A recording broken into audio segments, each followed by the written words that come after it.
para anggota gereja Kristen mula-mula itu orang-orang Yahudi yang berbahasa Yunani dan orang Ibrani. Silakan dibaca di dalam Kisah Rasul pasal 16 ayat 1. Pasal 6 kok 16. Pada masa itu 7 orang dipilih untuk melayani orang miskin. Ini terjadi ya pada jemaat mula-mula.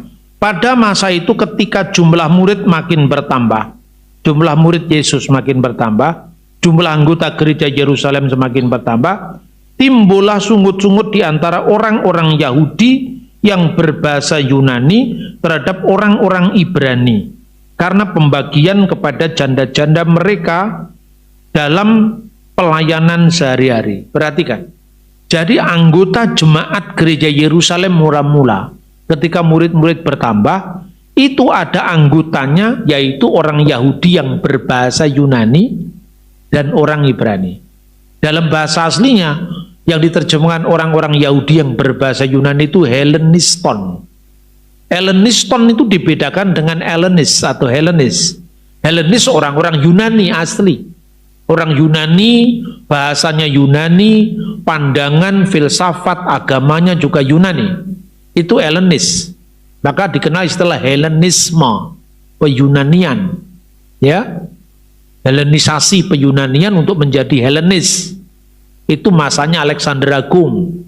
Tapi di sini ada kata Helleniston yang diterjemahkan orang-orang Yahudi yang berbahasa Yunani.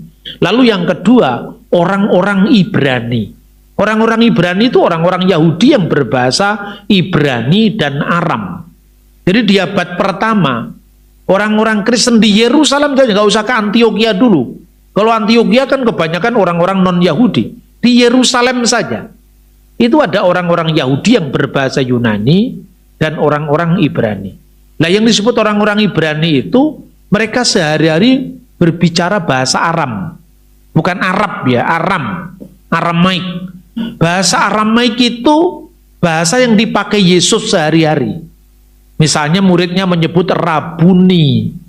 Yesus mengatakan talita kum, ya, talita, wahai anak, kum, bangunlah.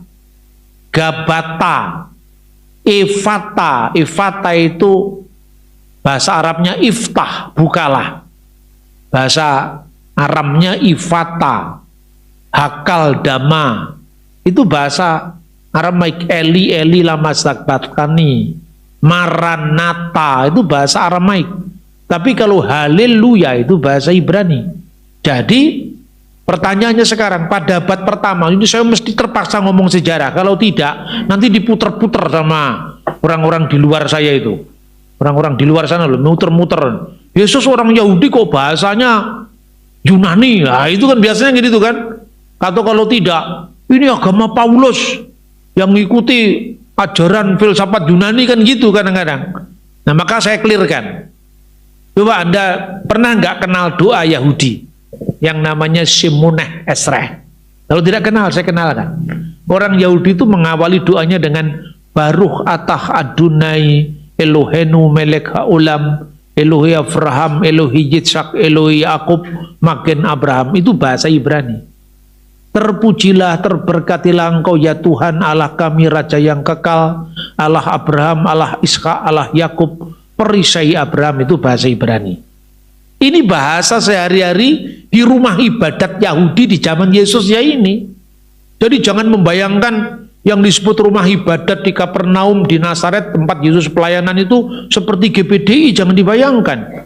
Munculnya gereja-gereja yang kita kenal sekarang setelah pencurahan Roh Kudus. Sebelum pencurahan Roh Kudus itu Yahudi, sepenuhnya Yahudi. Hanya Yesus memberikan pemahaman baru tentang siapa dirinya. Makanya doa-doanya seperti doa-doa Yahudi pada umumnya. Itu Shemoneh Esrei. Tapi doa yang mirip dengan doa Bapa kami yang diajarkan Yesus, itu dikenal dengan doa hadis. Bahasanya Aram. Yitkadas we yitkadal Shemarababi alma, itu bahasa Aramaik. Ketika orang Yahudi memecah-mecahkan roti, bukan roti boi maksudnya, memecah-mecahkan roti Paskah, Seder Pesach, itu bahasanya Aram. Jadi Yesus tidak hanya bicara satu bahasa, jangan ngimpi. Yesus bicara dalam banyak bahasa. Makanya ketika perjamuan Paskah Yahudi itu ketika memecah-mecahkan roti, ungkapannya pakai bahasa Aram. Bukan Ibrani lagi, tapi Aramaik. Halakma anniya diakalu afaktana bi'ar'a Misraim. Inilah roti sengsara yang dimakan oleh nenek moyang kita di tanah Mesir. Ketika gereja mula-mula mengharapkan kedatangan Kristus, maka ungkapannya Maranatha, Tuhan kami segeralah datang. Bahasa Aram. Maran itu Maran Yesus Mesiha. Maka ketika orang-orang di sekeliling Nazaret, di sekeliling Galilea, ketika mengucapkan nama Yesus siapa? Yesua, betul. Tapi bukan Hamasiah. Yesua Hamasiah itu ucapannya orang Yerusalem yang bahasanya Ibrani klasik. Tapi kalau orang Galilea, Kapernaum mengucapkannya Yesua Mesiha, itu bahasa Aram. Ketika perwira Kapernaum datang, itu bahasanya Yunani. Karena butuh penerjemah biasanya orang-orang Yunani yang datang ke sana. Mereka menyebutnya Yesus Kristus. Ketika sensus dalam bahasa Latin, nama-nama Ibrani biasa dilatinkan. Maka Yesua, Yesus menjadi Yesus. Yesua Hamasiah, Yesua Mesiha menjadi Yesus Kristus. Itu tidak usah dipersoalkan itu. Memang gereja itu multi bahasa, jangan dibatasi hanya Ibrani saja. Itu yang Kristen ngomong Yesus Kristus tidak sah, mestinya Yesua Hamasiah. Benar nggak? Jadi yang bikin gara-gara ini kita juga, yang kurang referensinya, mainnya kurang jauh, terus kagetan, gumunan. Benar nggak? Maka saya jelaskan ini satu demi satu. Rumah ibadat Yahudi kenapa disebut sinagog? Kenapa nggak disebut Bet Knesset? Bet Knesset itu bahasa Ibrani, Bet Knusta bahasa Aram. Tapi sejak zamannya Alexander Agung, di mana ada sinagog-sinagog itu rumah ibadat Yahudi yang terpencar di seluruh dunia, semua menghadap ke Yerusalem, sudah terbiasa disebut sinagoge. Sinagoge itu bahasa Yunani, bukan bahasa Ibrani lagi. Nah, rumah ibadahnya pakai bahasa Yunani kok. Kenapa kita persoalkan? Nah, siapa di antara murid-murid Yesus yang berbahasa Aram? Jelas 12 rasul.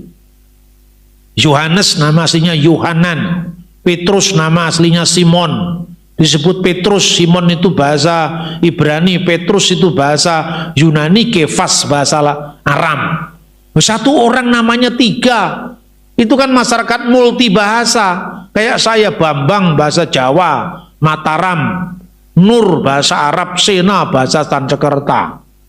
Lengkap satu orang 3 bahasa. Tapi kalau namanya Kusnadi asli Jawa, bener nggak? Ini bukti bahwa secara arkeologi, secara sejarah. Terus sekarang ada namanya Andreas. Andreas itu bahasa Yunani. Bartolomeus, ejaan Yunani dari Bartolmai, bahasa Aram. Nah, sekarang siapa lagi? Matius itu Yunanisasi dari Matiyahu. Lukas itu sama sekali Yunani, bukan bahasa Ibrani. Yang menarik lagi, satu orang dinamakan Yohanes, nama Ibrani Yohanan. Lalu disebut dengan Markus, ibu Yohanes yang disebut juga Markus. Markus itu bukan Ibrani, bukan Yunani, bukan Aram, tapi Latin. Itu nama Marcus Aurelius, Marcus Hadrianus, nama-nama kaisar itu. Kok bisa orang Yahudi namanya nama Latin? Kira-kira kalau Anda cari di salah satu desa sini di Kencong, itu namanya paling-paling kalau nggak nama Maria, Marta, Elizabeth, terus belakangnya misalnya siapa? Yohanes Kristanto misalnya. Itu karena sudah kemasukan Kristen. nama jauh lagi yang tidak ada kaitannya dengan Kristen, itu pasti namanya Sumadi, Irwanto, ya toh? Nugroho, itu kan pasti sentuhannya jauh. Tapi kalau Anda datang ke desa lagi, namanya Ponidi, Tukiem, misalnya, itu pasti lebih asli lagi. Asli sebelum ada Sanskerta. Ya Anda cari di kamus Sanskerta yang namanya Tukiem, tidak ada.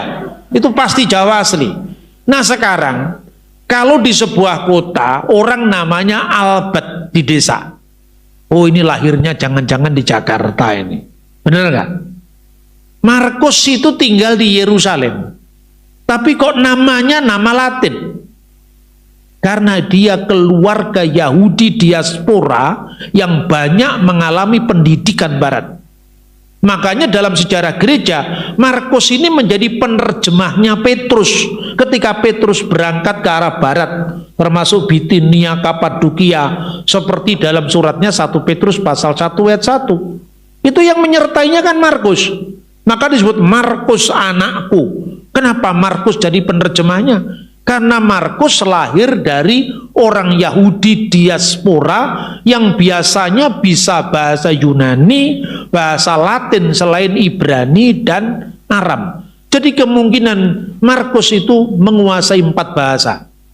Jangan Anda bayangkan kehidupan murid-murid Yesus itu seperti kehidupan orang Jember abad ke-4 setelah Masehi, jangan.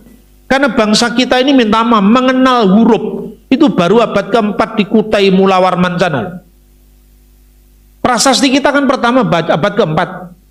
Di Timur Tengah 1000 tahun sebelum Abraham sudah ada kitab kematian dalam bahasa Koptik. Artinya apa? Timur Tengah ini pusat perkembangan peradaban awal lebih daripada kita. Tidak tahu lagi kalau sebelum zamannya banjir besar yang disebut zaman es itu. Kemungkinan itu Nusantara kita ini maju, tapi kan akhirnya tenggelam. Yang berkembang di arah timur, dan itu yang tersisa dalam dokumen sejarah sampai hari ini. Nah, siapa di antara mereka-mereka yang berbahasa Yunani? 70 murid. Jadi kalau 12 murid itu kebanyakan orang-orang Ibrani, yaitu orang-orang Israel yang ada di Holy Land.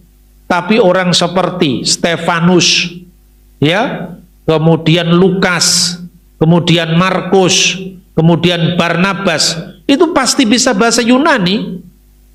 Pasti bisa itu. Terbukti apa? Di Kapernaum itu, temuan arkeologi tertulis dalam 4 bahasa. Jadi kalau orang ngomong selalu bayi data, ada datanya ada. Saya ceritakan tadi yang namanya Mekitsah, yaitu tembok pemisah yang prasastinya ditemukan. Itu dalam bahasa Latin dan bahasa Yunani. Jadi jangan membayangkan zaman Yesus itu primitif. Kan Yesus itu murid-muridnya hanya nelayan. Nelayan zaman itu tuh setiap dia masuk ke satu tempat ke tempat lain, kan sejak zamannya Herodes Agung wafat, ya tahun 4 sebelum Masehi, kerajaannya dipecah jadi 3. Separuh dari anaknya yang namanya Arkelaus menerima separuh kerajaan yang disebut sebagai etnar. Etnar itu adalah penguasa etnos. Etnos tertentu, yaitu mayoritas Yahudi. Itulah Yudea, provinsi Yudea. Kemudian adiknya yang namanya Filipus itu menguasai seperempat dari separuhan kedua. Jadi separuh-separuh. Yang separuh pertama diserahkan Arkelaus, separuh yang kedua dibelah jadi 2. Satu diberikan kepada Filipus, yaitu wilayah Galilea, satu diberikan Antipas wilayah Galilea, satu diberikan kepada Filipus wilayah sisanya, Takronitis. Nah ini kejadiannya. Jadi setiap kali dia dari Galilea menuju ke Yerusalem, melewati Yeriko, di situ ada pemungut pajak, makanya ada Matius si pemungut cukai. Administrasi dari Galilea ke Yudea ini satunya etniknya Yahudi, bahasa yang dominan bahasa Ibrani dan Aram. Sementara di wilayah Galilea itu disebut Galilea wilayah bangsa-bangsa dalam Alkitab. Kenapa disebut wilayah bangsa-bangsa? Karena multi etnik dan multi bahasa. Itulah sebabnya kalau Yesus di sana pasti bahasanya tidak hanya Ibrani gitu loh. Kita ini memandang Israel itu seperti memandang primitifnya bangsa-bangsa lain. Makanya kita tidak bisa membayangkan itu kira-kira pajak yang ditarik itu mata uangnya seperti apa. Tidak bisa membayangkan. Tapi dengan era sekarang Anda bisa membayangkan kira-kira uang yang masuk di perutnya ikan itu bentuknya seperti apa, yang untuk bayar pajak itu. Uang yang tertulis apa di mata uang, tertulis nama Kaisar. Berikanlah kepada Kaisar yang kamu berikan kepada Kaisar, dan kepada Allah yang kamu beri kepada Allah. Itu mata uangnya ditemukan. Jadi kita tidak usah spekulasi, semua bisa dibaca dalam konteks sejarah. Itulah murid-murid Yesus yang berbahasa Yunani. Maka ketika setelah eranya para murid ini, untuk Yerusalem ke wilayah barat itu bahasanya Yunani Koine. Makanya Injilnya ditulis dalam bahasa Yunani. Sementara wilayah timur dan ke selatan itu bahasanya Aram. Loh, kenapa kok Aram? Karena sejak pembuangan Babel, bangsa Yahudi mempengaruhi wilayah timur dan selatan. Babel itu sekarang Irak itu loh. Makanya wilayah timur dan selatan bahasanya Aram. Makanya muncul Alkitab yang namanya Pesita dalam bahasanya Tuhan Yesus. Jadi beragam sekali. Ya, itu tentang murid-murid yang berbahasa Yunani. Kemudian tentang kanonisasi itu berkaitan dengan itu. Makanya sekarang rujukannya lembaga Alkitab saja, nggak usah aneh-aneh. Lembaga Alkitab itu lembaga yang menaungi 2 rumpun gereja di Indonesia, bahkan 3 sekarang. Yang pertama Protestan, Katolik. Protestan itu termasuk Pentakosta, Betel dan seterusnya, itu termasuk reformasi Protestan karena adanya sejak tahun 1517 reformasi Luther. Sebelum itu yang di barat itu Katolik dan Ortodok. Yang di timur yang belum sempat masuk ke Indonesia sampai baru-baru ini, ya. Jadi 3 rumpun itu di Indonesia itu luar biasa dalam gerakan oikumene. Satu Alkitab bisa menerbitkan 2 gereja, satunya Katolik, satunya non-Katolik. Itu luar biasa. Itulah wujud daripada doa Yesus agar mereka semua menjadi satu. Nah pertanyaannya, untuk yang Katolik diterbitkan sendiri Alkitab Deuterokanonika. Untuk yang non-Katolik Alkitab saja. Lalu siapa yang menambahi, siapa yang mengurangi? Tidak ada yang menambahi, juga tidak ada yang mengurangi. Lah kenapa? Karena sejak gereja purba ada 2 kelompok, yaitu orang-orang Yahudi yang berbahasa Yunani itu membaca Alkitab terjemahan yang namanya Septuaginta. Dan Septuaginta itu diterjemahkan abad ke-3 sebelum Masehi. Itulah yang menjadi rujukan Katolik. Kemudian Protestan itu mengikuti kanon yang ada di Tanah Suci yang dikenal dengan kanon Ibrani. Ada 39 kitab untuk Perjanjian Lama plus 27 kitab untuk Perjanjian Baru. 27-nya sama semuanya, baik itu Ortodok, Katolik, Protestan. Jadi untuk urusan Kristennya sama. Karena Perjanjian Baru itu kitabnya orang Kristen. Yahudi tidak ikut punya kitab. Makanya kitabnya orang Kristen, baik Ortodok, Katolik, Protestan, sama. Loh, yang tidak sama apa? Yang tidak sama kan Yahudinya. Lah Kristen untuk Perjanjian Lama kan mewarisi Yahudi. Katolik mewarisi yang diaspora, Kristen mewarisi yang Ibrani, yang di dalam Tanah Suci tadi. Gitu loh kira-kira.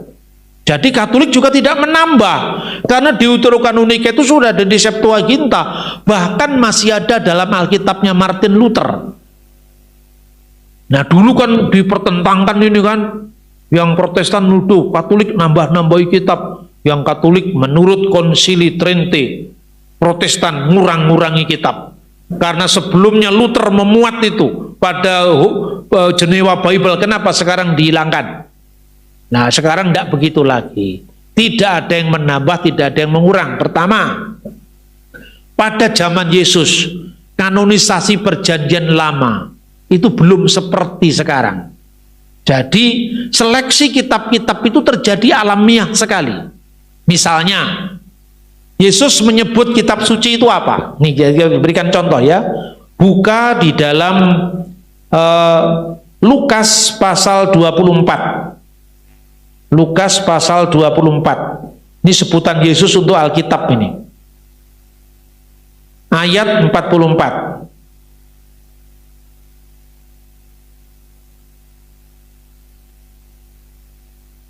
Ya, ia berkata kepada mereka, inilah perkataanku yang telah kukatakan kepadamu ketika aku masih bersama-sama dengan kamu, yakni bahwa harus digenapi semua yang ada tertulis tentang aku dalam kitab Taurat Musa dan kitab nabi-nabi dan kitab Mazmur. Taurat Musa itu 5. Sefer Bereshit, Sefer Elisemot, Sefer Wayikra, Sefer Bamidbar, Sefer Eliharifarim. Kejadian, Keluaran, Imamat, Bilangan, Ulangan. Kitab nabi-nabi itu terdiri dari 2, nabi-nabi awal dan nabi-nabi akhir. Nebim Rishonim, Nebim Makaronim. Nebim Makaronim itu dibagi menjadi 2, nabi-nabi awal, nabi-nabi besar, Yesaya, Yeremia, Yeskiel, dan 12 nabi kecil. Isinya sama dengan perjanjian Ibrani. Tapi di sini cuma ditulis kitab Mazmur. Apakah Mazmur hanya satu-satunya kitab selain kitab para nabi? Tidak. Mazmur itu judul pertamanya Ketubim. Ketubim itu kitab-kitab yang lain. Kitab-kitab yang lain itu jumlahnya beragam. Bagi mereka orang Yahudi di luar Israel, dikenal kitab Tobit, kitab Sirak, kebijakan Salomo, ya. Itu masih ada kitab itu, dan dulu kitab itu ditolak oleh orang Protestan karena tidak ada bahasa Ibraninya. Setelah penemuan Laut Mati, bahasa Ibraninya ketemu. Ya, jadi sekarang kitab Ibrani dari Deuteronomika sudah ada. Itu. Kemudian kedua, dalam konteks oikumene, teman-teman Katolik menyebut kitab itu apa? Deuterokanonika. Deutero artinya apa? Kedua. Kanonika, kanon. Kanon yang kedua. Sementara yang namanya 39 kitab dinamakan proto-kanonika, kanon pertama. Lah, orang Protestan menyebut kanon kedua ini beragam. Ada yang menyebut intertestamental book. Bahkan kelompok Pentakosta yang paling Pentakosta pun menyebut kitab itu sebagai intertestamental book, kitab antara 2 perjanjian. Karena tempat itu ditempatkan di tengah-tengah antara perjanjian lama dan perjanjian baru. Bagi orang-orang Katolik awal, ya, seperti misalnya Hieronymus. Hieronymus itu karena gurunya orang Yahudi, dia menerjemahkan Alkitab di Bethlehem.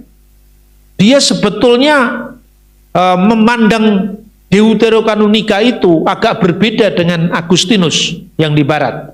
Agustinus menganggapnya ini kanon, meskipun kanon kedua. Tapi Hieronymus mula-mula tidak menerjemahkan karena rujukannya dalam bahasa Ibrani tidak ada, makanya dia terjemahkan. Tapi otoritas gereja mengatakan terjemahkan apa adanya, karena sumbermu dari sumber Ibrani. Kalau begitu, yang Yunani ambil saja dari teks Latin yang lama, yang namanya Textus Latina, Vetus Latina, itu diterjemahkan apa adanya. Nah, itu yang terjadi. Ketika Protestan muncul, awal-awalnya Luther masih memasukkan Deuterokanonika, tapi setelah Konsili Trente terjadilah peruncingan hubungan Kristen Protestan sama Kristen Katolik, akhirnya menjadi mulai merenggang. Tapi seiring dengan gerakan penyatuan gereja sesuai dengan doa Yesus dalam Yohanes pasal 17, mulai mendekat lagi, dan era sekarang itu era oikumene. Makanya di dalam konteks orang Katolik pun juga menyebut ini sebagai kanon yang kedua. Kalau Protestan nggak mau menyebut kanon, silakan. Tapi buku ini bernilai sejarah. Kalau Anda lihat ya, misalnya Yesus memperingati perayaan penahbisan bait suci Dalam Yohanes pasal 10 ayat 22 mana rujukannya? Penabisan bait suci itu ada dalam kitab Makabe. Tapi persoalannya tidak ada kutipan langsung dari kitab-kitab Deuterokanonika seperti ada tertulis memang tidak ada. Tetapi rujukan secara tersirat ada. Misalnya ketika Yesus mengatakan, marilah padaku yang letih lesu dan berbeban berat. Itu dari kebijakan Salomo. Tapi ungkapan misalnya, dia adalah cahaya kemuliaan Allah itu dari Sirak. Ibrani pasal 1 ayat 3. Dan seterusnya dan seterusnya. Maka dengan demikian, tanpa atau dengan Deuterokanonika, iman Kristen tidak berubah. Karena itu, bagi gereja-gereja yang mewarisi kanon Holy Land, kanon Ibrani, ya silakan dengan 39 kitab, tapi memandang Deuterokanonika sebagai buku-buku sejarah yang membangun. Sementara gereja Katolik yang menyebutnya itu kanon, tapi menyebutnya kanon yang kedua. Nah, bedanya di mana sekarang?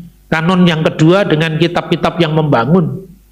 Ya mau nggak disebut kanon silakan, tapi menyebut kanon kedua. Terus teman Muslim saya tanya, loh, kok masa kitab suci ada derajatnya, Pak? Nah, terus saya jawab, lah hadis juga ada derajatnya, hadis sokeh, hadis hasan, hadis doif, ya loh, apa bedanya? Jadi kita ini punya sejarah lebih panjang, lebih rumit, maka jangan dibikin rumit lagi. Ya toh? Saya itu kan selalu begitu. Karena sejarah kita sudah panjang, sudah rumit, menjelaskannya cukup kerumitan tertentu. Maka supaya nggak rumit, saya sajikan dengan sejarah yang bisa saya banding-bandingkan dengan teks-teks yang lokal.